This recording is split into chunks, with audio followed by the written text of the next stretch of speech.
था जो आपने देखा था, राष्ट्रपति रामनाथ कोविंद को आप देख रहे हैं, वो पहुंच गए हैं। उन्हीं का इंतजार प्रधानमंत्री कर रहे थे।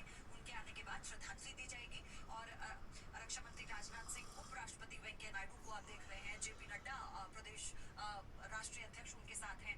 और अभी जो तस्वीर आप देख रहे हैं, इस तस्वीर को जहन में इसलिए बिठा लीजिए क्योंकि ये वो ताकत है इस संगठन की जिसका परिचय कदम कदम पर प्रधानमंत्री नरेंद्र मोदी द्वारा दिया गया।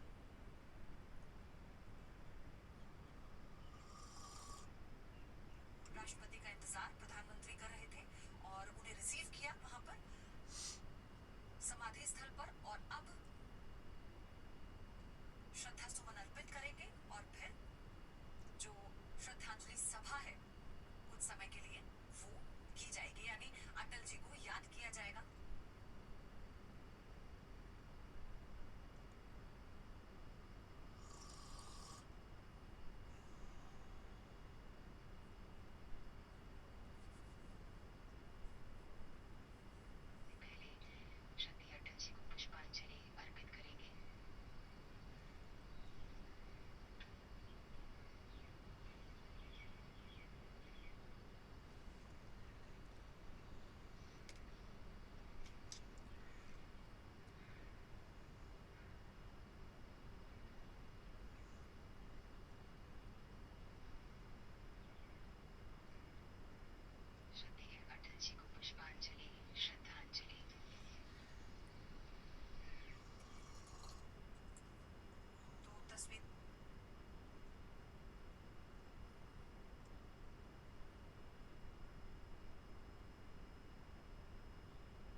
Good morning sir. Good morning जी, good morning. Good morning sir. Good good morning बच्चे। मॉर्निंग। गुड गुड मॉर्निंग जी। Morning sir. Good good morning, good morning morning. Sir. Good good morning. Morning sir. Good morning बच्चे, good morning to all of you.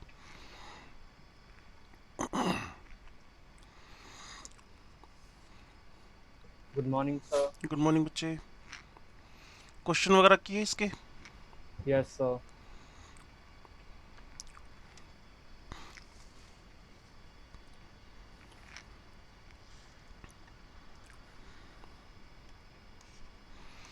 इसको 15-20 minute लग के ख़त्म कर देते हैं, उसके बाद स्टार्ट करते हैं ना। आज और कल क्वेश्चन ही करने हैं हमने ना, फिर हाइड्रोकार्बन शुरू कर लेंगे।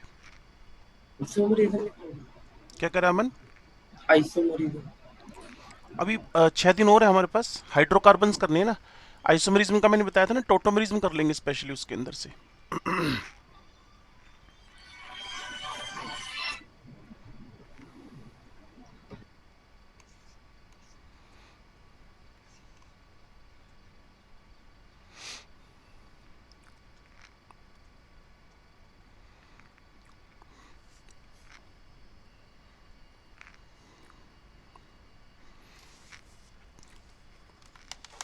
हाँ जी, शुरू करें भाई।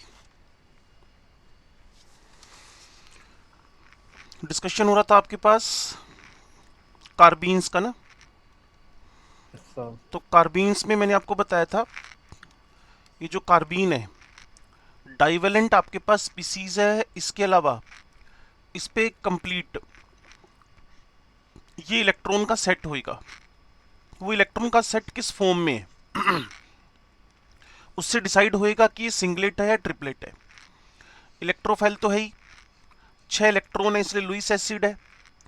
डाइवेलेंट आपको दिख ही रहा है, या तो एक पेयर इलेक्ट्रॉन का होएगा या फिर अलग अलग फॉर्म में दिखेगा। उस बेस पे मैंने अभी आपको बताया कि इसने अपने आप को क्लासिफाई करवा लेना है सिंगलेट या ट्रिपलेट में। सिंगलेट ट्रिपलेट नाम पता है किस बेस पे दे रखे हैं? ये है मल्टीप्लिसिटी 2s+1। एस कौन हो गया, ये टोटल स्पिन हो गई। एस कौन हो गया, टोटल स्पिन हो गए। ठीक है जी। तो सिंगलेट को अगर आप देख पा रहे हो तो इस पे एक पेयर ऑफ इलेक्ट्रॉन है। जब भी कभी पेयर ऑफ इलेक्ट्रॉन हो, सारे बच्चे समझदार हैं, जब भी कभी पेयर ऑफ इलेक्ट्रॉन हो तो एक प्लस हाफ हो जाना है, दूसरा माइनस हाफ हो जाना है, रिजल्ट आपके पास जीरो आ जाना है। क्लियर? दैट्स वाई जब भी आप एस की जगह जीरो पुट करोगे टोटल स्पिन्स, तो एम मल्टीप्लिसिटी 1 आ गई। और जैसी मल्टीप्लिसिटी 1 आई, नाम आपने क्या दे दिया, सिंगलेट कार्बीन। ओके। फिर आपको बताया ट्रिपलेट। इसमें जो इलेक्ट्रॉन्स है ना बच्चे, वो दोनों अलग अलग ऑर्बिटल्स में और अनपेयर्ड है। तो इसमें हाफ हाफ का सम किया स्पिन क्वांटम नंबर, तो 1 आ गया। जैसे एस की जगह पे पुट किया, मल्टीप्लिसिटी कितनी आ गई आपके पास, 3। कुल मिलाकर एक का नाम सिंगलेट रखा, दूसरे का नाम ट्रिपलेट रखा। फिर क्वेश्चन ही चल रहा था कि इनकी हाइब्रिड स्टेट क्या है। बच्चे कहते बड़ा आसान काम है। अगर मैं सिंगलेट की बात करूं तो दो दो कोवलेंट बॉन्ड है, एक लोन पेयर है। दो कोवलेंट बॉन्ड है, एक लोन पेयर है। जब भी कभी दो कोवलेंट बॉन्ड हो और एक लोन पेयर हो, ठीक है जी, तो टोटल 3 होने की वजह से हाइब्रिड स्टेट क्या हो गया, sp2। जबकि इसके बाद वाले का हाइब्रिड स्टेट क्या हो जाएगा, sp। क्यों? क्योंकि उसके पास दो सिग्मा ही है, बाकी दो अनपेड इलेक्ट्रॉन्स है अलग अलग। दो अनपेड इलेक्ट्रॉन्स है अलग अलग, दो अनपेड इलेक्ट्रॉन्स है अलग अलग ऑर्बिटल्स में। आई थिंक सभी बच्चों को ये बात समझ में आ रही होगी। अगर मैं इनके बॉन्ड एंगल कंपेयर करूं तो साफ सी बात है, आपको केमिकल बॉन्डिंग में बता रखा है, जब भी हाइब्रिड स्टेट आपके पास क्या हो जाए, sp, तो आपके पास ट्रिपलेट का बॉन्ड एंगल सिंगलेट के कंपैरिजन में क्या होएगा, ज्यादा ही होएगा। क्योंकि sp का बॉन्ड एंगल 180 होता है ना।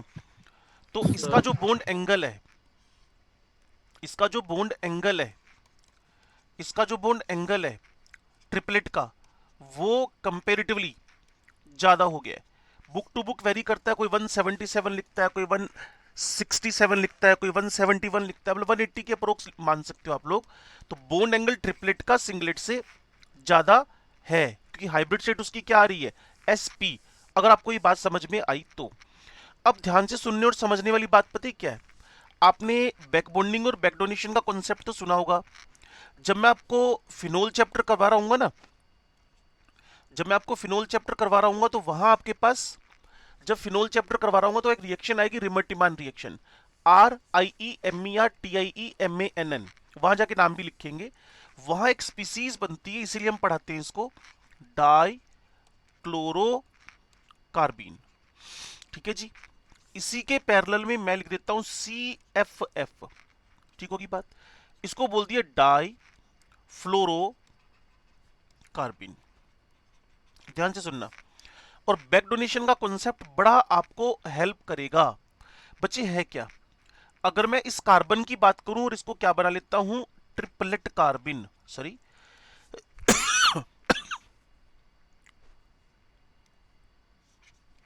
मैंने इसको बना लिया सिंगलेट कार्बिन। ठीक है जी। सिंगलेट कार्बिन जो आपके पास, अगर आपको ध्यान आए, सिंगलेट कार्बिन जिसके पास एक लोन पेयर पड़ा हुआ है, तो कार्बन की हालत आप सबको पता ही है, कार्बन की हालत आपको सबको पता ही है। कार्बन अगर हम लिखेंगे 1s2 2s2 2p2 है, ओके, ये आपके पास पेयर्ड है, ये अनपेयर्ड है। क्लियर। अब हुआ क्या, इन दोनों ने तो बॉन्ड बना लिया, ये लोन पेयर पड़ा हुआ है। अगर आप मेरे को सुन और समझ पा रहे हो, ये लोन पेयर आपको सिंगलेट पे दिखाना है, लो जी दिखा दो। ये दोनों के दोनों बॉन्ड बना गए हैं आपके सामने, ओके, sp है ना बच्चे। अब जो कहना चाहता हूं उसको सुनो, इस कार्बन के पास अभी भी एक एम्प्टी ऑर्बिटल पड़ा हुआ है, और फ्लोरीन के पास क्या पड़ा हुआ है, लोन पेयर। ठीक है, तो हुआ क्या, आप इतनी देर में समझ भी गए होगे, फ्लोरीन ने अपना लोन पेयर एम्प्टी को डोनेट कर दिया है। तो इसके अंदर क्या होगी आपके पास, p pi p pi p pi p pi type of the bonding. That's why ये आपके पास क्या हो गया, स्टेबल। क्या हो गया, स्टेबल। तो कहीं ना कहीं जो आपके पास डाइफ्लोरोकार्बीन सिंगलेट है, सिंगलेट, उसमें स्टेबिलिटी की वजह क्या है। लेकिन बात वो ना कि अगर आपने कॉन्सेप्ट सीख रखे हो तो आप ये नहीं कहोगे कि हमें पता नहीं है। डाइफ्लोरोकार्बीन आपके पास पड़ा हुआ है, ये एक्स्ट्रा ऑर्डिनरी स्टेबल क्यों हो गया, तो आपके पास रीजन होएगा, आपके पास रीजन होएगा, p pi bonding is a reason behind the stability of difluorocarbene. जब भी कभी ऐसा कॉम्बिनेशन मिल जाए, एम्प्टी ऑर्बिटल पढ़ाओ और लोन पेयर पढ़ाओ, तो सीधा सीधा बॉन्डिंग कराओ, पाई बॉन्डिंग पी पाई और उसको स्टेबल कर दो। शायद आपको बात समझ में आ गई होगी। वैसे इतनी डेप्थ कम से कम मेडिकल में नहीं पकड़नी पड़ती है जब आप किसके बारे में बात कर रहे हो, अबाउट द कार्बीन्स। क्लियर। अब मैं इसी के जस्ट पैरेलल में पांचवा इंटरमीडिएट आपको सिखाने जा रहा हूं, जिसको आप लोगों ने क्या बोलना है, नाइट्रीन। कुछ ज्यादा इसमें तामझाम नहीं करना, 1 मिनट के अंदर सीख लोगे सारी बातें। क्लियर। लो जी, इसमें भी मैंने 2 क्लासिफिकेशन कर दिए, सिंगलेट का और ट्रिपलेट का। ठीक है, यह नाइट्रोजन है, यह नाइट्रोजन है। ठीक है जी। नाइट्रोजन की वैलेंसी कंप्लीट एक है, यहां लोन पेयर है जो ओरिजिनल उस पे होना चाहिए। अब अगर यहां लोन पेयर लिख दो तो इसका नाम सिंगलेट कर दोगे। क्लियर। अगर इसी इलेक्ट्रॉन्स को, यानी लोन पेयर को, लोन पेयर्स को आप क्या कर दो, 2 अलग अलग ऑर्बिटल्स में लिख दो। सबको पता है मैं ये सारा क्लासिफिकेशन किस बेस पे करता हूं, on the behalf of multiplicity, 2s+1। अब सोचो, सिंगलेट के अंदर कोई भी स्पिन आपके पास सम 0 हो रहा है, जबकि ट्रिपलेट के अंदर सम ऑफ द स्पिन्स क्या हो रहा है, 1 हो रहा है। दैट्स वाई पहले वाला सिंगलेट, दूसरे वाला ट्रिपलेट हो गया। बाकी सारी बातें कॉमन है। अगर कोई पीएम डीएम पैरामैग्नेटिक डायमैग्नेटिक बोलेगा तो ये आपके पास डायामैग्नेटिक हो गया है। डायामैग्नेटिक जो पहले वाला है वो आपके पास क्या हो गया है, डायामैग्नेटिक, और दूसरे वाला आपके पास क्या हो गया है, पीएम, मतलब पैरामैग्नेटिक। शायद आप मेरी बात को समझ पा रहे हो। ये कहां बनेगा, आपको ये बनाकर दिखाएंगे। एक रिएक्शन आएगी जब सिलेबस एंडिंग की तरफ बढ़ेगा ऑर्गेनिक केमिस्ट्री का। क्लियर। उसमें आती है reaction Hofmann's degradation reaction, Hofmann's degradation reaction. ठीक है जी, Hofmann's degradation reaction. Hofmann's degradation reactions के अंदर ये सब आपको दिखने वाला है। क्लियर। तो कोई ज्यादा इस पे तामझाम करने की नीड थी नहीं, हाइब्रिड सेट सबको पता चल गई है। पहले वाले की हाइब्रिड सेट sp2 हो रही है, 2 लोन पेयर एक सिग्मा है ना, और इस वाले की हाइब्रिड सेट 2 में से एक लोन पेयर और एक सिग्मा है तो sp हो रही है। तो ज्यादा इसमें तामझाम नहीं करना, समझ में शायद आपको सबको आ गया हो। जब भी इस टेस्ट को खत्म करके एल्काइल एरालाइड पे चलोगे तो वहां आएगा बेंजाइन। बेंजाइन तो मैं बेंजाइन को लिख दूं, ये भी एक इंटरमीडिएट है। लो जी, अब ये ट्रिपल बॉन्ड लगा दिया है। अब मैं आपको बता दूं, बेंजीन के नाम में से ई हटाकर एक सफिक्स लगाया गया है YNE, तो क्या बन गया आपके पास? बेंजाइन। ठीक है जी, बेंजाइन बनाने का तरीका बता देता हूं मैं, और ध्यान से सुनते रहना एक एक बात को। क्लियर? ये आपके पास है क्लोरोबेंजीन, सुनते रहना बच्चे, क्लोरोबेंजीन। ठीक है जी, ये मैंने इसको क्लोरोबेंजीन बना दिया। क्लोरोबेंजीन के पड़ोसी मतलब ऑर्थो वाले लोकेशन पे और पोजीशन पे H है, H। इसको दिया एक पावरफुल बेस, कुछ बच्चों को याद आ जाएगा। और मैं अगले 6 दिन जो हमारे चलेंगे, अभी तो कल का भी है, उसके आगे 6 दिन हो रहे हैं। क्लियर? तो सोडामाइड एक पावरफुल बेस है, वेरी स्ट्रोंग बेस। आपने इसको एल्काइन चैप्टर में सीखा हुआ है। क्लियर? जब 1 एल्काइंस का एसिडिक बिहेवियर पढ़ते हो और एल्काइंस का प्रिपरेशन सीखते हो। सुनते रहना बच्चे ध्यान से। अब समझो कि ये कहीं ना कहीं एक इलेक्ट्रॉन विड्रॉइंग ग्रुप था। ठीक है जी, और इसके पड़ोसी कैसे नेचर के हो गए? एसिडिक। कैसे नेचर के हो गए? एसिडिक। अगर आप मेरे को सुन पा रहे हो तो, अगर अभी सुन लोगे ना बच्चे जीओसी में, तो आगे बिल्कुल भी परेशान नहीं होने वाले आप। क्लियर? सोडामाइड ने removal of the sodamide base हुआ। बेस की आदत क्या है? Removal of acid. तो इधर और, या तो इधर से पूरा के पूरा एक HCl रिमूव होएगा, या फिर ये वाला HCl रिमूव होएगा। ध्यान से सुन लें बात को। लो जी, सबसे पहले in the presence of sodamide एक H प्रोटॉन बाहर हो गया तो वहां नेगेटिव साइन आ गया। ये अपनी जगह पे टिका हुआ है, ये Cl लगा हुआ है। फिर बाकी काम कौन कर देगा? सोडियम। ये यहां आएगा और ये यहां आएगा। ठीक है जी, तो जैसे ही क्लोराइड बाहर हुआ, यहां कौन बाहर हुआ था बच्चे? यहां बाहर हुआ था H। क्लियर? ये H बाहर हुआ, उसके बाद कौन बाहर हुआ? Cl। तो आप अगर सुन पा रहे हो तो without disturbing the resonance, without disturbing the resonance एक नया बॉन्ड बन गया है। Clear? Without disturbing the resonance एक नया बॉन्ड बन गया है। मैं लिख दूं इस बात को, without disturbing the resonance. Clear? Without disturbing the resonance, without disturbing the resonance. Clear? New bond और new pi bond, new pi bond is formed. नया पाई बॉन्ड बन गया है, लेकिन ये आपके पास वीक नहीं है, ये वीकेस्ट टाइप का बॉन्ड है। क्यों? क्योंकि इसने रेजोनेंस को डिस्टर्ब नहीं किया। इसलिए बार बार बोलता हूं, कई बार बच्चे, जैसे हम एरोमेटिसिटी सीख रहे थे ना, एरोमेटिसिटी, तो बच्चों को लगने लगता है टीचर ने अब इसके अंदर 8 पाई इलेक्ट्रॉन्स कर दिए। मैं फिर आपको बोलूं आप गलती कर रहे हो, अभी भी रेजोनेंस डिस्टर्ब नहीं हुआ है, अभी भी रेजोनेंस डिस्टर्ब नहीं हुआ है। ये जो आपके पास एक्स्ट्रा वाला, ये जो एक्स्ट्रा वाला पाई दिख रहा है, ये जो एक्स्ट्रा वाला पाई दिख रहा है, ये रेजोनेंस में इन्वॉल्व नहीं है, क्योंकि ये रेजोनेंस चलते चलते बना है, not involve in the resonance. इसका रेजोनेंस कंटिन्यू था, इसका रेजोनेंस कंटिन्यू था। ये बाद में वीक बॉन्ड बना हुआ, ये वाला एक्स्ट्रा पाई बॉन्ड है जो, ये इन्वॉल्व नहीं है रेजोनेंस में, तो कभी भी एरोमेटिसिटी डिस्टर्ब नहीं करेगा। That's why benzene is always, benzene is always, benzene आपके पास ऑलवेज एरोमेटिक स्पीसीज है। बेंजाइन आपके पास एक एरोमेटिक स्पीसीज है। क्लियर? तो एक बार फिर ऊपर से लेकर नीचे तक देख लें, क्या पढ़ रहे हो? बेंजाइन। क्यों पढ़ रहे हो? ये इंटरमीडिएट है। कहां बनता है? एल्काइल अराइल हैलाइड चैप्टर में बनता है। कैसे बनता है? क्लोरोबेंजीन को एक पावरफुल बेस दे दो, क्लोरोबेंजीन को एक पावरफुल बेस दे दो, then after the removal of HCl, then we can observe the formation of benzene. Benzene aromatic है या एंटी एरोमेटिक है? Then your answer should be it is aromatic. Why it is aromatic? क्योंकि pi bond जो बना, extra वाला pi bond जो बना, वो ड्यूरिंग द रेजोनेंस, रेजोनेंस चलते चलते बना था, तो उसने रेजोनेंस को डिस्टर्ब नहीं किया, इसलिए मैंने हाईलाइट किया without disturbing the resonance new pi bond is formed. ये पाई बॉन्ड वीक तो पहले होता है, ये वीकेस्ट है, दैट्स वाई इसको तोड़ सकते हो। ये रिएक्टिव स्पीसीज है, इसलिए आपने इसको क्या बोला हुआ है, इंटरमीडिएट। इंटरमीडिएट का मतलब समझते हो ना आप लोग, ड्यूरिंग द रिएक्शन बने जिसका आइसोलेशन पॉसिबल ना हो, तो इसका भी आइसोलेशन पॉसिबल नहीं है।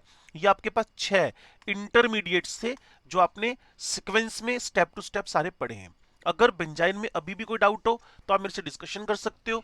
इसके बाद मैं आपको इलेक्ट्रोफाइल न्यूक्लियोफाइल सिखाता हूं और फिर आपके क्वेश्चंस लेना स्टार्ट करता हूं। हाँ जी बोलो। हो गया क्लियर। पक्की बात है? Yes sir.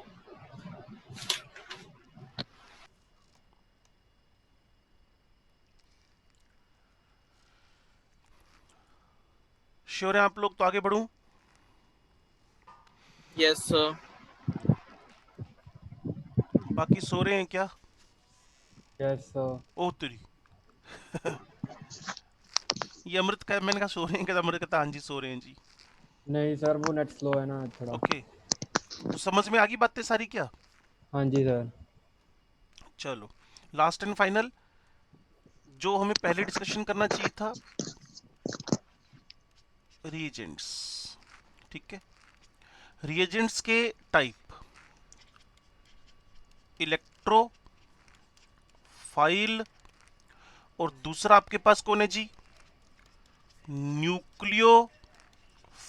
ठीक है जी, तो सबसे पहले डिस्कशन स्टार्ट कर लेते हैं किसका, इलेक्ट्रोफाइल।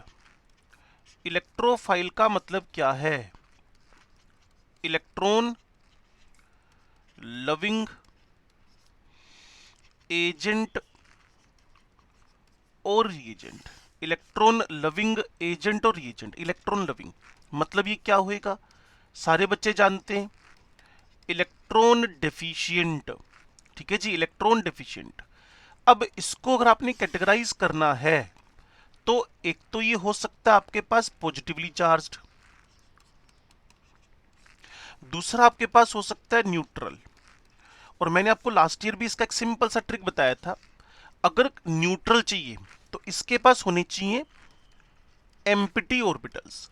अब उसके लिए डिमांड मत उठाना एम्प्टी ऐसा एम्प्टी, कुछ भी कंटेन्स द एम्प्टी ऑर्बिटल्स। अब एम्प्टी ऑर्बिटल कौन से हो मैटर नहीं करता, एस भी हो सकता है, पी भी हो सकता है, डी भी हो सकता है, उससे ऊपर तो हम जाने की कोशिश करें ना क्योंकि ऑर्गेनिक केमिस्ट्री पढ़ रहे हैं। क्लियर? तो पॉजिटिवली चार्ज स्पीसीज के अंदर H+ है, जैसे ये आपके पास एक इलेक्ट्रोफाइल है जो पॉजिटिवली चार्ज्ड है। क्लियर? हेलोनियम्स लिख दो, क्लोरोनियम, F पे तो आप लिख ही नहीं सकते, आपको पता है that is the most electronegative element of the periodic table, तो उस पे तो आप लिख ही नहीं सकते। Chloronium, bromonium, iodonium. Clear? Nitrosonium, किसी का नाम अगर दिक्कत कर रहा हो तो पूछ लेना भाई, नाइट्रोसोओनियम। ये सारे के सारे इलेक्ट्रोफाइल्स हैं जो हमारे एल्काइल जो हमारा एल्केन एल्कीन एल्काइन में से एल्कीन एल्काइन में बड़े यूज आएंगे। क्लियर है? तो H+ हो गया, क्लोरोनियम हो गया, ब्रोमोनियम, आयोडोनियम, नाइट्रोसोनियम, नाइट्रोनियम, ये सारे के सारे पॉजिटिवली चार्ज्ड इलेक्ट्रोफाइल्स हैं। अब बात ये बनी कि H3O+ and ammonium and alkyl hydronium, clear, and alkyl ammonium, इनके बारे में आपकी थॉट्स क्या हैं? बताया तो था लास्ट ईयर भी, लेकिन अगर आप अभी फिर बता दो, क्या ये इलेक्ट्रोफाइल है? No no sir. No sir. क्यों नहीं है? सर वैलेंसी पूरी हो गई है इनकी। ब्रैकेट पूरा है इनका सर। बिल्कुल सही कह रहे हो, बिल्कुल सही कह रहे हो। हम इलेक्ट्रोफाइल को इलेक्ट्रोफाइल तभी बोलते हैं जब ये कभी किसी नेगेटिव स्पीसीज पे जाकर अटैक करे और बॉन्ड बनाए। ठीक है जी, इलेक्ट्रोफाइल तभी इलेक्ट्रोफाइल है जब वो बॉन्ड बनाने की कैपेबिलिटी शो कर रहा हो। क्लियर? इलेक्ट्रोफाइल तभी इलेक्ट्रोफाइल है जब वो फर्दर बॉन्ड बनाने की कैपेबिलिटी शो कर रहा हो। तीसरी बार बोल रहा हूं, इलेक्ट्रोफाइल तभी इलेक्ट्रोफाइल है, क्लियर, जब उसकी फर्दर बॉन्ड बनाने की कैपेबिलिटीज आ जाएं। तो इलेक्ट्रोफाइल प्लस है, हाँ है। इलेक्ट्रॉन की कमी है, हाँ है। फर्दर बॉन्ड बना रहा है, नो नो नो नो, वो तो नहीं बना रहा। तो H3O+, clear, no extra bond is possible, अलग से कोई भी बॉन्ड इसमें पॉसिबल नहीं हो पा रहा, तो इनको प्लस होकर भी आप इलेक्ट्रोफाइल्स कंसीडर नहीं कर रहे हो, कम से कम कोवलेंट बॉन्ड बनाने की। एक जो अभी फिलहाल आपको 4-4 3-3 बॉन्ड दिख रहे हैं, इसके अलावा भी अगर बॉन्ड बना पाए तभी आप इसको क्या बोलोगे, इलेक्ट्रोफाइल। तो hydronium ammonium, alkyl hydronium, alkyl ammonium, ये सारे के सारे ये सारे के सारे कंटेनिंग पॉजिटिव चार्ज तो हैं, बट इलेक्ट्रोफाइल्स नहीं हैं। बात आप समझ गए और इमीडिएटली आपने रिस्पॉन्स भी कर दिया, क्योंकि अगला बॉन्ड बन ही नहीं सकता इसके अंदर। अब मैं आपसे बात करूंगा न्यूट्रल की, सुनते रहना बच्चे ध्यान से, न्यूट्रल की, जिसके पास एम्प्टी ऑर्बिटल्स पड़े हों, लाइक BF3, लाइक BCl3। समझ पा रहे हो? एम्प्टी ऑर्बिटल कौन से हो? S हो। वैसे देखो ना H प्लस के अंदर एम्प्टी S पड़ा हुआ है, ओके, इनमें एम्प्टी P ऑर्बिटल पड़े हुए हैं। सिमिलरली जो आपके पास PCl5 टाइप से हैं, इनके पास एम्प्टी D ऑर्बिटल्स पड़े हुए हैं। ये SO3 वगैरह हुए, इनके पास भी एम्प्टी D ऑर्बिटल पड़े हुए हैं। तो जिनके पास एम्प्टी ऑर्बिटल्स मिल जाएं, वो न्यूट्रल टाइप के वो न्यूट्रल टाइप के क्या बन जाएंगे, इलेक्ट्रोफाइल। तो बहुत कोई जहां तामझाम वाली बात है नहीं, इजीली चीजों को समझ सकते हो, और इतने स्मार्ट तो आप हो ही वैसे भी, ये सारी चीजें आपके इजीली समझ में आएंगी क्योंकि रिवीजन कर रहे हो ना आप लोग। लेकिन हम रिवीजन में भी कुछ छोड़ नहीं रहे, सारी चीजें कराई जा रही हैं, ओके। तो नेक्स्ट टारगेट हम किसको ले लें, न्यूक्लियो फाइल्स को, ठीक है बच्चे, न्यूक्लियो फाइल्स को, ओके। तो न्यूक्लियो फाइल में सबसे पहली बात, ये इलेक्ट्रॉन रिच होंगे। दूसरी बात, ये इलेक्ट्रॉन रिच के अलावा ये आपके पास न्यूक्लियोफाइल तो है ही, लुईस के, मैं भूल गया क्या बोलना था, लुईस क्या बोलूं, लुईस बेस, बिल्कुल ठीक है, लुईस बेस होंगे। इनकी भी दो कैटेगरीज हैं, क्लियर। एक तो आपके पास ये नेगेटिवली चार्ज्ड होंगे, ठीक है जी, और दूसरा इसके पास न्यूट्रल स्पीसीज, लेकिन न्यूट्रल में भी क्या होएगा, कंटेन्स, मैं भूल गया क्या बोलना था, lone pair very good, smart बच्चे सारे के सारे, कंटेन्स लोन पेयर, जिसके पास लोन पेयर हो, ठीक है जी। तो नेगेटिव की बात करूं मैं, नेगेटिव तो पेट भर के आपके पास अवेलेबल है, हाइड्रोक्साइड हो गया, सारे के सारे हेलाइड, चार तो इसी में आ गए, fluoride, chloride, bromide, iodide, clear, cyanide हो गया, आइसोसाइनाइड हो गया, ठीक है जी, ONO हो गया, NO2 माइनस हो गया, ये सारे के सारे, ऐसे ही आपके पास CNS हो गया, ऐसे ही NCS हो गया, ये सारे के सारे आपके पास स्पीसीज वो हैं जो नेगेटिवली चार्ज्ड है। हाइड्रोक्साइड तो मैंने बोल ही दिया, पेट भर के हैं, ये तो SH माइनस हो गया, CH3COO माइनस हो गया, ढेरों लंबी लिस्ट है इसकी, ये नेगेटिवली चार्ज्ड है। इसी को देख देख एक छोटी सी बात आपके दिमाग में शायद आई होगी, और लास्ट ईयर आपने पूछा भी था, जनरली 11th में हम मिस कर जाते हैं इन चीजों को, क्लियर। जब आपके पास कॉम्पोजिशन सेम हो, ठीक है जी, बाकी कोई सो तो नहीं रहा भाई, भूमि सो रही है लगता है, भावना भी सो रही है, नहीं पक्का, चलो। जब कॉम्पोजिशन सेम हो, कार्बन नाइट्रोजन, बट एक जगह कार्बन डोनर है, दूसरी जगह नाइट्रोजन डोनर है, एक जगह कार्बन डोनर है, दूसरी जगह नाइट्रोजन डोनर है, तो ऐसे स्पीसीज को, जो न्यूक्लियोफाइल तो है ही, एम्फीबियन वर्ड सुना होगा ना, एम्फीबियन, एम्बी फाइल्स बोलते हैं, जो दो बॉन्ड बनाने में, मतलब एक साथ नहीं, अलग अलग, when two atoms which have the capacity to make the bond with the C positive, nucleophile तभी न्यूक्लियोफाइल होएगा ना, न्यूक्लियस लविंग हो और फर्दर बॉन्ड बना सकता हो। न्यूक्लियोफाइल तभी न्यूक्लियोफाइल होएगा ना जब फर्दर बॉन्ड बना सकता हो। तो C प्लस पे न्यूक्लियोफाइल का अटैक हुआ, फर्दर बॉन्ड बन गया। तो मैं जो कह रहा हूं उसको सुनो, कार्बन नाइट्रोजन इन दोनों के कॉम्पोजिशन में, कार्बन नाइट्रोजन इन दोनों के कॉम्पोजिशन में, एक जगह कार्बन बॉन्ड बनाए, दूसरी जगह नाइट्रोजन बॉन्ड बनाए, पहले वाले का नाम साइनाइड, दूसरे वाले का नाम आइसोसाइनाइड, लेकिन दो डिफरेंट टाइप पे एटम्स डोनर है, दो एटम्स डिफरेंट टाइम पे डोनर है। फिर तीसरी बार सुन लो, कॉम्पोजिशन सेम है but the different atoms are responsible to make the bond, clear. तो ऐसी स्पीसीज को हम बोलते हैं एम्बी फाइल्स, ऐसी स्पीसीज को हम बोलते हैं एम्बी, है न्यूक्लियोफाइल बट एम्बी फाइल्स इसलिए क्योंकि दो एटम्स कैपेबल है बॉन्ड बनाने में। OH में तो वही बना सकता है ना, हेलाइड्स में तो है ही बेचारा एक, क्लियर। लेकिन सिमिलरली अगर आप मेरे को सुन पा रहे हो, O N O negative, N O negative, यहाँ ओ बॉन्ड बना रहा है या नाइट्रोजन बॉन्ड बना रहा है। दैट्स वाई हमने क्या बोल दिया, नाइट्राइट और नाइट्रो भी एमबी फाइल्स की कैटेगरी में आ रहे हैं। क्लियर।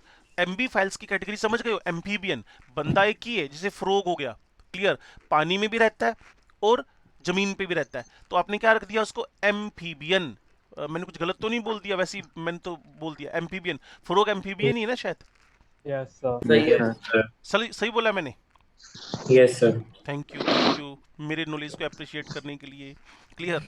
तो यहाँ हमारे पास है ONO और ये NO2, तो एक ही है, कॉम्पोजिशन सेम है, बट दो डिफरेंट डोनर हैं। दैट्स वाई हमने क्या नाम रख दिया इसका, MB फाइल्स। अब तो पक्का समझ गए होगे MB फाइल्स को।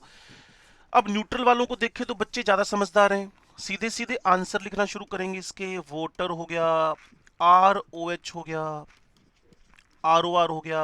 क्लियर। अमोनिया हो गया है, प्राइमरी अमाइन हो गया है। क्लियर। सेकेंडरी अमाइन हो गया है, टर्शरी अमाइन हो गया है। क्लियर। ढेरों हैं, लंबी लिस्ट है। ओके, तो ये सारे के सारे आपके पास लोन पेयर कंटेनिंग है बट न्यूट्रल है। दैट्स वाई इनको हमने सबने क्या बोलना शुरू कर दिया है, these are the neutral type of the nucleophiles. Clear. अब देखो ना, जैसे हमारा चैप्टर शुरू होएगा ना, अल्काइल अराइल हलाइड, तो वहां एक बड़ी इंपॉर्टेंट बात करनी पड़ेगी, nucleophilicity and basicity. Nucleophilicity and basicity, nucleophilicity and basicity. फिर हमें वापस न्यूक्लियोफाइल से न्यूक्लियोफिलिसिटी पे आना है। अगर इसी 8 दिन में कोई टाइम बचा हमारे पास, 6 अगले और आज और कल का, तो पक्का हम क्या करेंगे, न्यूक्लियोफिलिसिटी एंड बेसिसिटी अभी तक कवर कर देंगे, जिससे आपको आगे आसान रहे काम। बड़ा इंपॉर्टेंट कॉन्सेप्ट है न्यूक्लियोफिलिसिटी एंड बेसिसिटी। तो अभी मेरी तरफ से कंप्लीट जीओसी का पैक आपके पास अवेलेबल हो गया है। अब आप चाहो तो आरपीएस खोल सकते हो कि आरपीएस मेरे पास अवेलेबल हो गई है, असाइनमेंट खोल सकते हो और बुकलेट खोल सकते हो। आपके सर बुकलेट। आरपीएस खोल लें पहले, यस सर। की ना पक्का। Yes sir. ये आरपीएस है टोटल 6 और ये हमारे पास खुल गई है जी आरपीएस। अब आप जल्दी से बोलना शुरू करो। जब आप कहोगे तो मैं हाइड्रोकार्बन शुरू कर लूंगा, जब आप कहोगे तभी काम शुरू कर लेंगे। हाँ जी बच्चे, मुझे स्टार्ट के 7 क्वेश्चन में कोई डाउट आ रहा है तो डिस्कस करो। No sir. पक्की बात है। Yes sir. ये समझ गए ना 7वां नंबर क्वेश्चन, आर Yes, sir. All the CO bond length in carbonate equal, explain on the basis of resonance। समझाऊं? बता दो सर। लो जी, ये इनऑर्गेनिक के अंदर रेजोनेंस है। कई बार हम केमिकल बॉन्डिंग में छोड़ देते हैं ना रेजोनेंस को। ये कार्बोनेट है बच्चे, ध्यान से देखना और सुनना। इसका अगला रेजोनेंस स्ट्रक्चर कौन बना, बना तो कार्बोनेट ही होएगा, लेकिन डबल की जो लोकेशन है वो आपने चेंज होती रहेगी। बदल दी है। क्लियर। लो जी, बच्चे समझदार हैं। ये लो जी, अब इन सबको मिक्स कर दिया तो दिवेश सर ये सारे के सारे मिक्स होकर सब जगह डबल बॉन्ड लगा गए। पार्शियल नेगेटिव है। हाँ, ये पार्शियल नेगेटिव भी आपको 2/3 लिखना है, क्योंकि है तो 2 नेगेटिव लेकिन 3 जगहों पे बिखरा हुआ है। क्लियर। है तो 2 नेगेटिव, है तो -2 कार्बोनेट पे। कार्बोनेट ऐसे होता है ना बच्चे, कार्बोनेट तो ऐसे होता है, तो वो 3 जगहों पे डिस्ट्रीब्यूटेड है। दैट्स वाई हमने इसका जो रेजोनेंस हाइब्रिड बनाया उसके अंदर -2/3 उसको लिख दिया है। अब तो दिवेश को बात का आंसर मिल गया होगा। Yes sir. Are all the CO bond lengths in carbonate equal? Your answer should be yes. And explain on the basis of resonance. तो resonance basis पे समझाओ, ये आपका स्ट्रक्चर है। सर इसका बॉन्ड ऑर्डर क्या होगा? बॉन्ड ऑर्डर बड़ा आसान है, बच्चे बता दे तो ज्यादा अच्छा है, जानते सारे हैं। Bond order is equal to sum of the type of bonds, sum of the BF3 में करते थे बच्चे हम, sum of the type of bonds, एक सेकंड बस, है ना, जो रेजोनेंस में इन्वॉल्व है, divided by the resonance structures. Okay, तो 1 + 1 + 2 डिवाइडेड बाय 3, 4/3, 1.33। ये सेम हरकतें हमने कर रखी हैं। चैप्टर का नाम P block, group number 13 BF3। समझ गया बच्चे? Yes sir. चलो, कोई बच्चा बता पाएगा अगर मैं पर क्लोरेट कर दूं, पर क्लोरेट ClO4- तो इसका बॉन्ड ऑर्डर क्या होएगा? स्ट्रक्चर मैं बना देता हूं। क्लोरीन लिखा, डबल लिखा, डबल लिखा, डबल लिखा और नेगेटिव लिखा। Bond order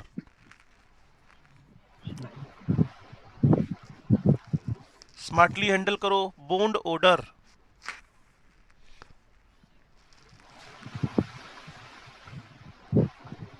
7/4. 7/4.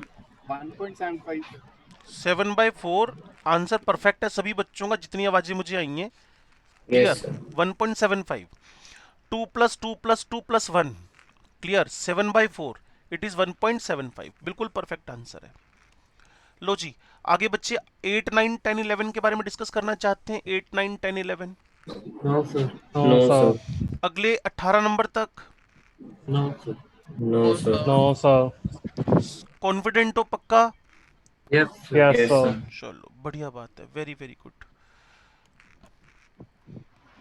हाँ जी, अगले 1 से लेकर 5 नंबर तक। No, sir. No sir. 6, 7, 8, 9, 10, no No, sir. 11। No No, sir. sir. मुझे लगता है काम ही नहीं किया तुम लोगों ने।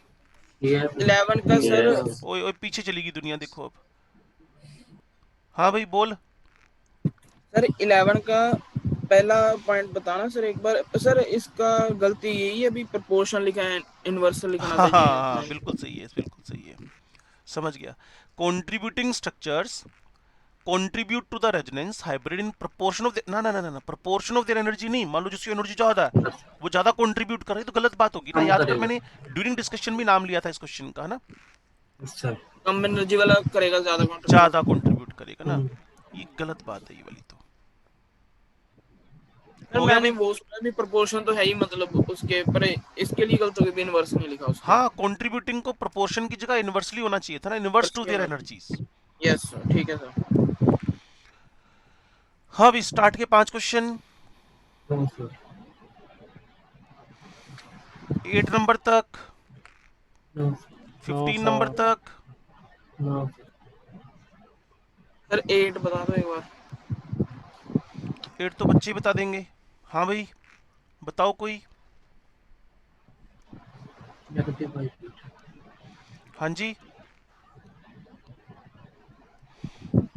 पूछा क्या वैसे?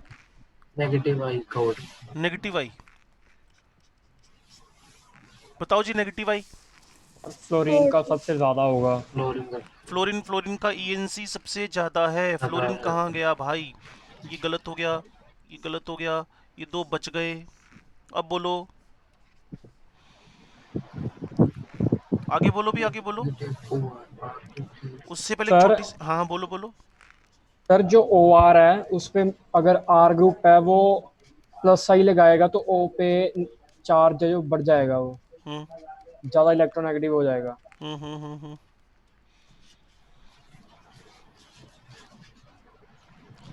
और कोई थॉट? सर फिर उसकी विदड्रॉइंग पावर कम नहीं हो जाएगी? Yes, sir. With drawing कम हो जाएगी क्योंकि वो अपने आप ही दे रहे हैं इलेक्ट्रॉन. हम्म, यस सर। तुम्हें बात समझ में आई है? मैंने 2 स्ट्रक्चर बनाए।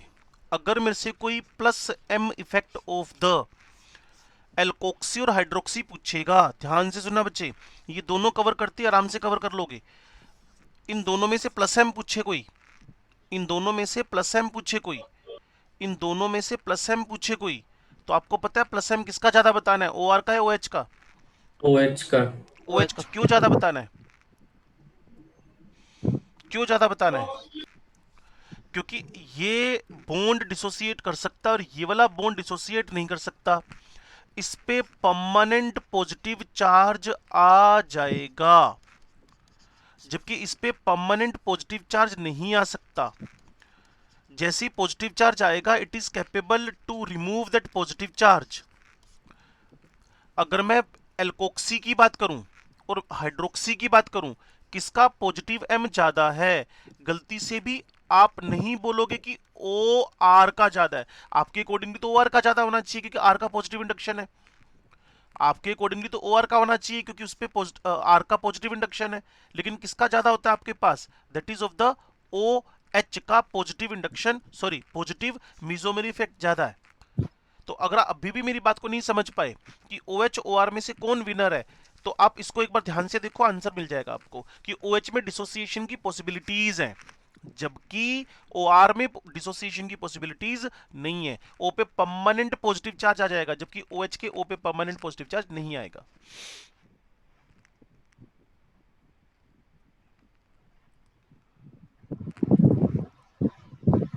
हाँ भाई, 15 नंबर तक कंफ्यूजन अभी भी मेंटेन्ड है। 15 नंबर तक नो सर।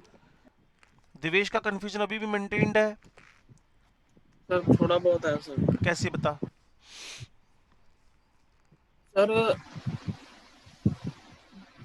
बोलता जा बिना टेंशन लिए, बैठा हुआ मैं जवाब दूंगा ना। OH का सर पॉजिटिव मेसोमेरिक इफेक्ट ज्यादा होगा। हाँ ठीक है, पॉजिटिव मेसोमेरिक ज्यादा होगा, ठीक है। अब तेरे से पूछा क्या है, नेगेटिव आई,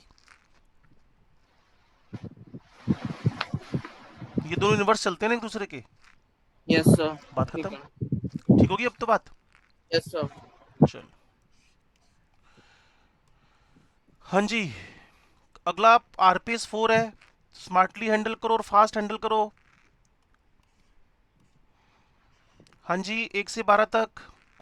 हाँ sir. Sir 7th।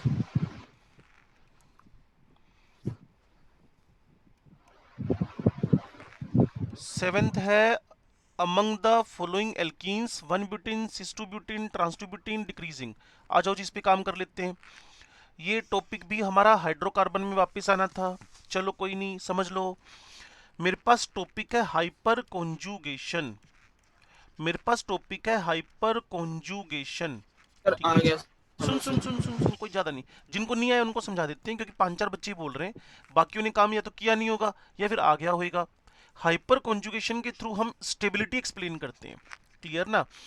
Explanation about the stability, explanation about the stability of alkenes, alkenes की स्टेबिलिटी का एक्सप्लेनेशन, क्लियर। इसका पहला point, more number of alpha hydrogens, clear, more number of alpha hydrogens, more is the stability, क्योंकि उतने ज्यादा hyper conjugation structure बनेंगे। अगर alpha का नंबर बराबर हो, याद करो मैं बार बार बताता रहता हूं आपको, अल्फा अगर आपके पास नंबर में सेम हो, सेम इन नंबर, अगर अल्फा का नंबर सेम हो, अल्फा अगर आपके पास सेम नंबर में हो, देन जो स्टेबिलिटी डिसाइड करेगा वो करेगा ट्रांस की स्टेबिलिटी ज्यादा होती है सिस से ज्यादा होगी, क्लियर। मान लो यहां भी गाड़ी फंस गई, उसके बाद गाड़ी निकालने का तरीका सिर्फ डेटा ही हो सकता है, क्लियर।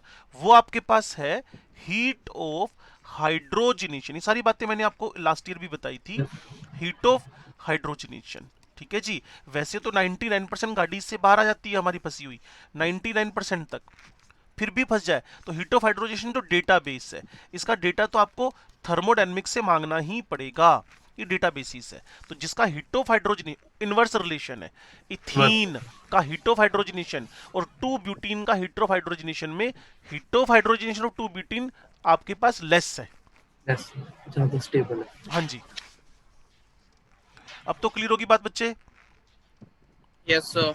चलो 12 नंबर तक। No sir. No sir. RPS 5 पे डिस्कशन कर रहे हो, 1 से लेकर 14-15 तक। 8th कौन सा बच्चे? 8th लो जी 8वां नंबर। PM बताना है आपको, which intermediate is PM in nature, PM in nature एक ही है, अनपेड इलेक्ट्रॉन 7 इलेक्ट्रॉन सिस्टम। 6 और 8 वाले तो कभी होते ही नहीं है। कंफ्यूजन आए तो मेरे से डिस्कशन करो।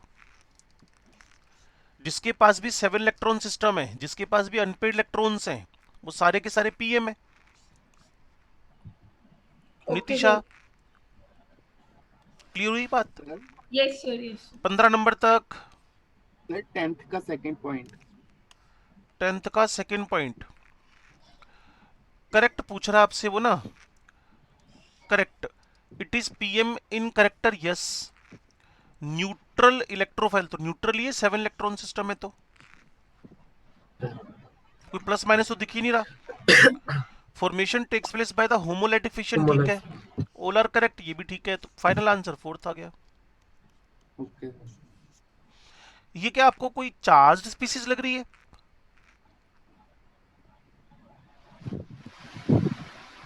फोर्टीन 15 तक नो सर। No sir.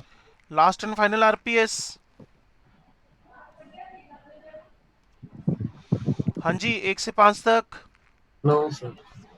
17 18 19 20 तक जितने भी हैं। सर 13th कहाँ चला गया अभी 13? सेकंड और थर्ड में एक कंपैरिजन सेकंड करवा ढूंढ तो लूं उसको, ये रहा। द लीस्ट स्टेबल, मतलब जहां पॉजिटिव इंडक्शन लगेगा। क्लियर? ये तो बहुत आसान हो गया बच्चे, बहुत आसान हो गया, बहुत बहुत ज्यादा आसान हो गया। सुन मेरी बात को ध्यान से। हुआ पते क्या, हुआ पते क्या, ये वाले का पॉजिटिव मीजोमरिक है, जबकि इस वाले का पॉजिटिव हाइपर कॉन्जुगेशन है। और positive mesomeric, clear, positive H पे डोमिनेंट करता है। इसने अपना स्ट्रोंगली लोन पे डोनेशन शो किया, इसने सिर्फ और सिर्फ हाइपर कॉन्जुगेशन शो किया। तो जितना plus M plus H plus R plus जो भी प्लस प्लस प्लस है, वो कार्ब एनायन की स्टेबिलिटी को कम कर देंगे।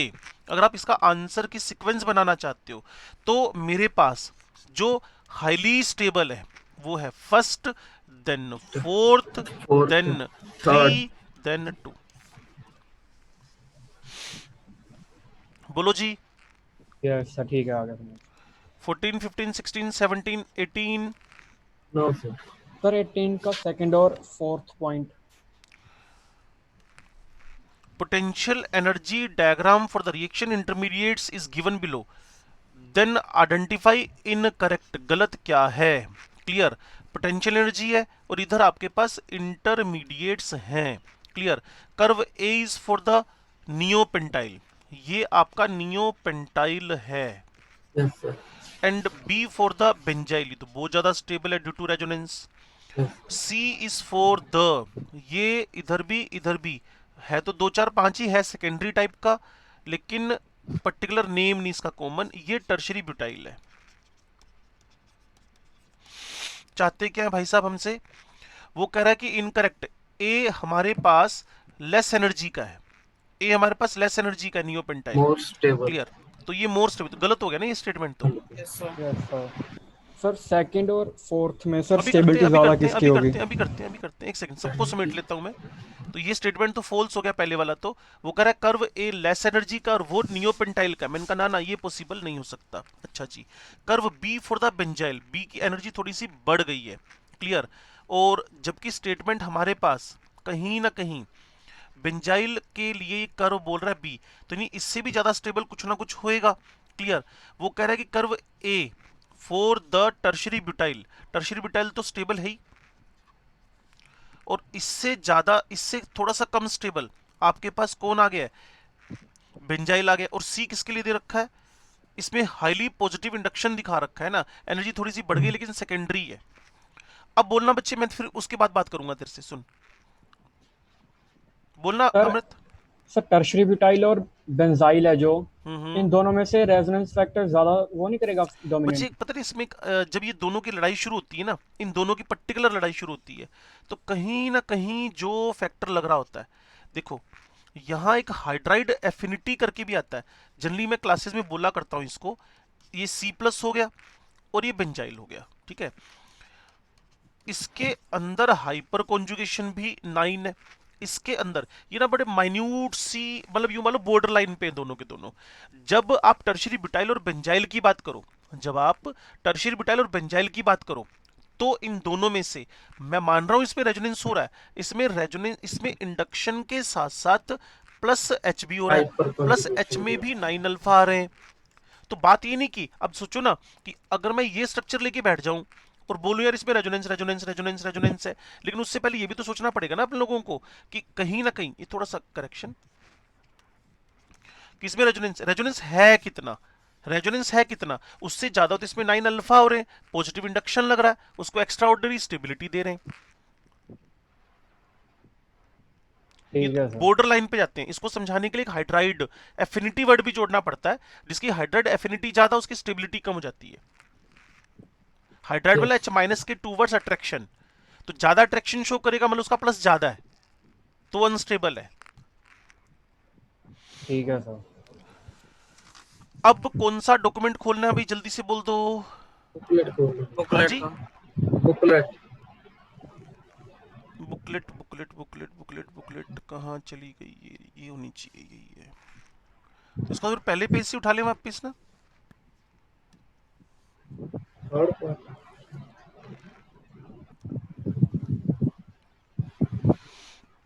लो जी, हाँ जी, ये अगले ये वाले क्वेश्चन 3.2 था 316 एक डाउट। 317 318 सर 3.2 एक रह गया था सर। 3 2 किथे गया भाई, किथे गया।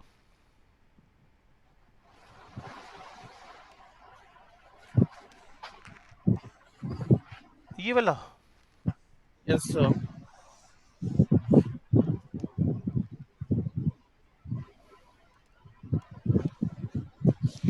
हाँ जी, चाहता क्या है, in which of the above pairs of resonance contributor the structure on the right. ये आपके पास लेफ्ट हो गया, ये राइट हो गया है, clear. Is an important contributor मतलब स्टेबल, तो सोचो ना, इसमें ऑक्टेट कंप्लीट नहीं है, ये कंट्रीब्यूटर अच्छा वाला है। देवेश ए समझ में आ गया। Yes sir. चल अब बी की बात कर लें। यहां तुम्हारे पास सबका ऑक्टेट कंप्लीट है, यहां भी सबका ऑक्टेट कंप्लीट है, यहाँ इलेक्ट्रॉन नेगेटिव पे नेगेटिव है, और यहाँ लेस इलेक्ट्रॉन नेगेटिव पे नेगेटिव और मोर पे पॉजिटिव है।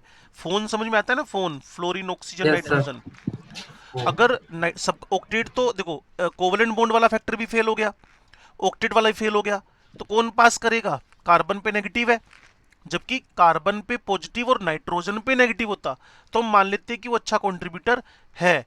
तो मुझे जो सेकंड नंबर लग रहा है, क्लियर, उसमें कार्बन को न्यूट्रल कर दिया है, एन पे प्लस कर दिया और एन पे माइनस कर दिया है। तो कोई बच्चा बताएगा बी में से राइट स्टेबल या लेफ्ट स्टेबल। राइट वाला स्टेबल है। राइट। राइट वाला सर। हाँ सर। और सी तो बड़ा आसान हो ही गया है, सी में तो ऑक्टेट ही कंप्लीट नहीं है पुत्र जी, Yes. लेफ्ट साइड का। Yes yes sir yes. जो आपको रूल्स की सीक्वेंस बताई थी ना, उसको फॉलो करो, फंसोगे नहीं कहीं भी। 315 के बाद 316 17 18 नो सर। पक्का। Yes sir. चलो अगला पेज खुल चुका है, लो जी। 319 320 no sir. 21 sir. 22 no sir. 23 24 25 25 320 5 5 किथे गया भाई, किथे गया। हाँ जी, मोस्ट स्टेबल पूछ रहा है, कोई मोस्ट स्टेबल के बारे में आइडिया दे पाएगा भाई। मोस्ट स्टेबल देखो, ये प्राइमरी लगा हुआ है, ये सेकेंडरी लगा हुआ है, ये विनाइलिक लगा हुआ है, क्लियर, और ये प्राइमरी लगा हुआ है। वैसे तो मुझे समझ में इतना आ गया कि secondary with resonance, secondary with resonance, primary को क्रॉस कॉन्जुगेशन बोलते हैं, इसको क्रॉस कॉन्जुगेशन। दोनों में से किसी एक पर्टिकुलर साइड चलेगा, और क्रॉस कॉन्जुगेशन स्टेबिलिटी नहीं देता, कॉन्जुगेशन स्टेबिलिटी देता है। बच्चे आयुष देख, प्लस प्राइमरी पे, और वैसे भी सिंगल सिंगल है, ये तो भूल ही जा, तो वो भी खत्म हो गया। जिसपे तेरे पास प्लस का चार्ज आया ना बच्चे, वो सिंगल सिंगल हो रहा है, सिंगल डबल हो ही नहीं रहा। इसमें तो रेजोनेंस ही खत्म हो गया, इसमें रेजोनेंस ही खत्म हो गया, अगर मेरी बात को सुन पा रहे हो। यहाँ रेजोनेंस बहुत अच्छे लेवल पे पड़ा हुआ है, ये विनाइल बन गया, रेजोनेंस इसमें भी नहीं हो पा रहा। ये तो सोचो, मेरे से किसने पूछा था, हाँ वनीत ने, पॉजिटिव चार्ज इंक्रीज। हाँ हाँ, परसेंटेज एस करेक्टर बढ़ गई है पॉजिटिव चार्ज की, तो स्टेबिलिटी क्या हो जाएगी, कम हो जानी है। तो ये भी गलत हो गया, ये प्राइमरी और वो भी विदाउट रेजोनेंस से खत्म हो गया। इसमें कुछ ज्यादा तामझाम करना ही नहीं पड़ा, सीधा आंसर आ गया ये तो। 26, 27, 28। No sir. No sir. चलो अच्छी बात है। अगला पेज, नो सर। अगला पेज। 29, 30, 31, 32, 33, 5 तक, नो सर। No sir. 4.3 तक। No sir. पक्की बात है? Yes sir. Yes sir. झूठ तो नहीं मार रहे? No sir. No sir. चलो, वैसे ये कि आपने किया हुआ है ना लास्ट ईयर, तो पता चल गया होगा ना। हाँ जी, कोई क्वेश्चन बहुत ज्यादा फंसा हो तो उसके बारे में डिस्कशन कर लेना। अगला 4.5 राउंड है जी 4.4, 4.5, 4.6। 4.5 सर। 4.5, 4.5, 4. वही क्रॉस कॉन्जुगेशन आ गया बच्चे। देखो, which among the following is most stable. Most stable, most stable, मुझे स्ट्रक्चर तो पता चली गया। किसी बच्चे को पता चला इसमें सबसे ज्यादा स्टेबल कौन है? Fourth sir. फोर्थ स्टेबल क्यों है? सर उसमें रेजोनेंस हो रही है।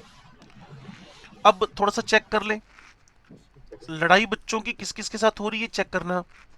यहाँ डबल, यहाँ डबल, यहाँ मिथाइल पड़ा हुआ है, यहाँ आपके पास मिथाइल। क्लियर? ये सिंगल, फिर सिंगल, फिर सिंगल, यहाँ डबल, ये डबल। आपसे पूछा क्या? Most stable structure. अब थोड़ा सा ध्यान से सुनो, अगर मैं जिसको हाईलाइट कर रहा हूं उसको भूल जाऊं, जिसको हाईलाइट कर रहा हूं उसको भूल जाऊं, तो मैं मुझे अकेला बेंजीन स्ट्रक्चर, सॉरी साइक्लोहेक्साडाइन थोड़ी पूछा हुआ है।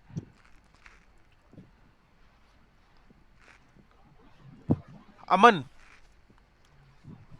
बच्चे सुन गया, समझ गया क्या? लड़ाई मेरी इसके साथ नहीं है, मेरी लड़ाई इसके साथ भी नहीं है, मेरी लड़ाई इन दोनों के साथ चल रही है। तो सोचना, ये कौन चल रहा है? CH3। और जब CH3 की बात करेगा तो इसके साथ भी क्या कर रहा है? Hyper conjugation. ये आपके पास यही CH3 यहां हो तो single single single single, hyper conjugation का चांस ही नहीं बना। चलो यहां सीख लो, ये डबल इधर हाइपर कॉन्जुगेशन, तो ये भी कर रहा है, ये वाला डबल इधर भी कर रहा है। तो hyper conjugation of the double with these two, double with these two, as well as hyper, as well as again hyper. ढेरों सारे रीजन है सेकंड को ज्यादा स्टेबल बोलने के। कॉन्जुगेशन तो अमन यहां भी है, यहां भी है। यस। आयुष समझ में आई बात? Yes sir. ये तुम्हें एक एल्कीन देकर स्टेबिलिटी पूछ रहा है। क्लियर? सेकंड एंड फोर्थ दोनों आपके पास कॉन्जुगेटेड है। सेकंड को एक्स्ट्रा ऑर्डिनरी स्टेबिलिटी मिलने की वजह हाइपर कॉन्जुगेशन भी है,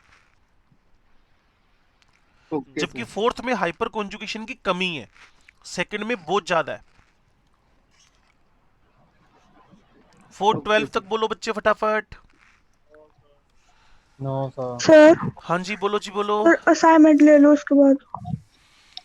असाइनमेंट पता नहीं मेरे पास होगी कि नहीं होगी, चेक करना पड़ेगा। 4 वैसे हाइड्रोकार्बन शुरू कर दो सर। है, हाइड्रोकार्बन सारे बोले तो कर देता हूँ, मुझे कोई दिक्कत नहीं है, मेरे को तो शुरू बच्चों के कर अकॉर्डिंगली दो चल सर। रहा है। तो शुरू है हाइड्रोकार्बन कर दो। दो सर शुरू। कर देते हैं जी, मोस्ट वेलकम। कल करते हैं फिर इसका कल अगला कल काम ना आएंगे अभी। फिर सारे है सारे कर लाएंगे सर कल। हाँ हाँ, मुझे कोई दिक्कत नहीं यार मैं कोई ऐसे थोड़ी कि पोचा फेरने आया हूँ। बच्चे चाहेंगे तो वही काम होएगा, मैं अपनी चॉइस थोड़ी लगाऊंगा इसमें। काम तो तुम लोगों ने करना है।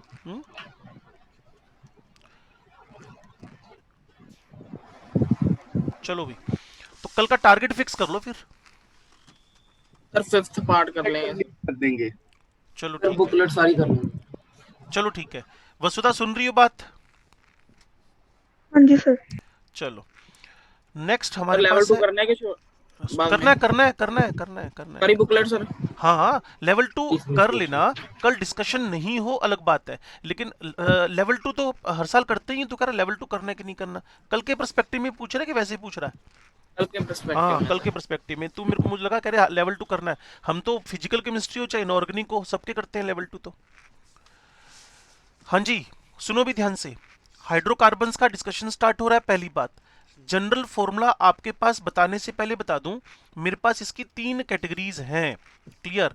एक होंगे आपके पास हमारे सिलेबस के अकॉर्डिंगली एल्केन्स, दूसरे आपके सिलेबस के अकॉर्डिंगली होंगे एल्कीन्स, तीसरे आपके सिलेबस के अकॉर्डिंगली होंगे एल्काइंस, और अगर मैं एरोमेटिक की तरफ भी बढ़ जाऊं, एरोमेटिक हाइड्रोकार्बन्स, तो बच्चे समझदार हैं, एरोमेटिक हाइड्रोकार्बन्स के अंदर एरोमेटिक हाइड्रोकार्बन्स को आप क्या बोलते हो? ARENE, arenes. Clear? Aromatic hydrocarbons को क्या बोलते हो आप लोग? एरीन्स। एरोमेटिक हाइड्रोकार्बन्स को क्या बोलते हो आप लोग? एरीन्स। समझ गए मेरी बात को ना? Alkanes, alkenes, alkynes, aromatic hydrocarbon, जिनको आप क्या बोलते हो? एरीन्स। पक्की बात समझ गए? Yes sir. चलो सबसे पहले हम शुरू करने जा रहे हैं एल्केन्स। एल्केन्स का जनरल फॉर्मूला CnH2n+2। ठीक है जी, CnH2n+2 purely saturated compounds, purely saturated compounds. Clear? सारे के सारे कौन होंगे? Sigma bond. सारे के सारे आपके पास क्या होंगे? Sigma bonds. सारे के सारे आपके पास क्या होंगे? Sigma bonds. All are the sigma bonds. ठीक है जी, सैचुरेटेड और सारे के सारे आपके पास क्या पड़े हुए इसके अंदर? Sigma bonds. दो टाइप के बॉन्ड्स हैं आपके पास, दो टाइप के कार्बन हाइड्रोजन और carbon carbon. Type of bonds के अंदर पहला CC है, दूसरा आपके पास CH है। क्लियर? जो CC है इसकी जो बॉन्ड एनर्जी है, पहले बॉन्ड लेंथ समझ लें, ये 154 पिकोमीटर है। क्लियर? 154 पिकोमीटर है, और इसको ब्रेक करने में अप्रोक्सीमेट 83 किलो कैलोरीज, 348 से लेकर 350 तक। क्लियर? किलो जाउल्स एनर्जी की रिक्वायरमेंट है इस बॉन्ड को तोड़ने में। अच्छी खासी एनर्जी है। एक बार तो नॉन मेडिकल के एग्जाम में सीधा ही पूछ लिया था, कार्बन कार्बन की बॉन्ड डिसोसिएशन की रेंज क्या है? 10, 100, 1000, 10,000। तो बच्चों ने आंसर उठा लिया किलो कैलोरीज में 100। 10, 100, 1000, 10,000, बच्चों ने आंसर उठा लिया 100। ठीक है जी, और इसकी अप्रोक्सीमेट जो लेंथ होगी 111 pm, 111 पिकोमीटर। ओके, अब आपको यह भी पता है जितने भी बॉन्ड्स हैं, जितने भी टाइप ऑफ हाइब्रिडेशन की बात करोगे, टाइप ऑफ हाइब्रिडेशन की बात करोगे, टाइप ऑफ हाइब्रिडेशन की बात करोगे, वो बच्चे खुद ही बता देंगे। टाइप ऑफ हाइब्रिडेशन आपके पास क्या हो रहा है? All are the sp3 hybrid, और उसी के साथ एक चीज फिक्स कर लोगे, bond angle, that is 109.28 degree, 109.28 degree tetrahedral. अब एक छोटी सी बात आपसे जो मैंने पूछनी है, केमिकल बॉन्डिंग में भी आपसे पूछते रहे, केमिकल बॉन्डिंग में भी आपसे इसका डिस्कशन चलता रहा है। जब भी आप मीथेन लिखोगे, जब भी आप मीथेन लिखोगे, HA, HB, HC, HD, ठीक है जी, तो बता सकते हो how many? 109.28 degree angles, how many? 6। याद आ गया होगा सब बच्चों को। यहां आपके पास 6। क्लियर? 109.28 डिग्री एंगल्स है। किसी बच्चे को रिवीजन करवाना हो तो बोल दो, मैं बता देता हूं कैसे हैं। है कोई महान आत्मा? चलो, A और B के बीच, A और C के बीच, A और D के बीच, B और C के बीच, B और D के बीच। क्लियर? एंड C और D के बीच। अब तो क्लियर होगी बात सबको। कोई पूछने से अगर हेजिटेट कर रहा हो तो मैंने वो भी बता दिया आपको, और पता सबको ही होएगा। लीबेल बेंट ऑफ थ्योरी से अगर हम चलते हो, साइंटिस्ट का नेम है जिन्होंने बताया था ये टेट्राहेड्रल है। ऑप्टिकल आइसोमेरिज्म आनी है, ये दोनों प्लेन में होते हैं, ये मैंने बताया हुआ आपको लास्ट ईयर। क्लियर? ये फार फ्रॉम व्यूअर है, तुम देख रहे हो ना स्ट्रक्चर को, तो ये तुमसे दूर है, और ये टूवर्ड्स व्यूअर है। ठीक है जी, ये व्यूअर की तरफ है, तो कुल मिलाकर ये आपकी तरफ है, ये पीछे है। तो अगर स्ट्रक्चर देखोगे तो कुछ ऐसा है। क्लियर ना? टेट्राहेड्रल होएगा ना, तो एक आपकी तरफ होएगा, एक मेरी तरफ होएगा, और दो प्लेन के अंदर होंगे। ये दोनों के दोनों इन प्लेन है, ये दोनों के दोनों प्लेन के अंदर है, इन प्लेन है। ठीक है जी, टाइम देख लें कहीं ऐसा हो कि 9:30 बजा दें, 2 मिनट ऊपर कर दिए हमने। तो far from viewer and towards the viewer, इतनी बात सीखने के बाद कल प्रिपरेशन मेथड्स और केमिकल रिएक्शंस की तरफ बढ़ेंगे। क्लियर, और जितने क्वेश्चन कर पाएंगे कल और कर लेंगे हम लोग। ठीक है जी, तो ये एक आपके पास हाइड्रोकार्बन की शुरुआत है, ये हल्की सी शुरुआत थी सारा हाइड्रोकार्बन। आएगा, हाँ जी, हाइड्रोकार्बन सारा आएगा। हाँ हाँ, वो रिवीजन था ना बच्चे, हाइड्रोकार्बन कंप्लीट आएगा। क्लियर, फिर भी कुछ डिफाइंड होगा तो हम डिपार्टमेंट से हम बात कर लेंगे, वही चीजें आपको मैं हाईलाइट कर दूंगा कल या फिर उसके बाद। अभी तो जीओसी वाले 8 दिन चल रहे हैं, अभी हाइड्रोकार्बन के 6 दिन तो स्टार्ट होने हैं। आप स्मार्ट थे, आपने जल्दी खत्म कर लिया। टीचर आगे होंगे ना शायद। हाँ जी, good morning good morning Ashwathi ma'am. हाँ जी मैम मैं फ्री कर दूं ना जी क्लास? ठीक है जी, ठीक है जी। ओके बच्चे, God bless you. Thank you sir. Okay बच्चे, thank you sir. Thank you sir. Okay बच्चों।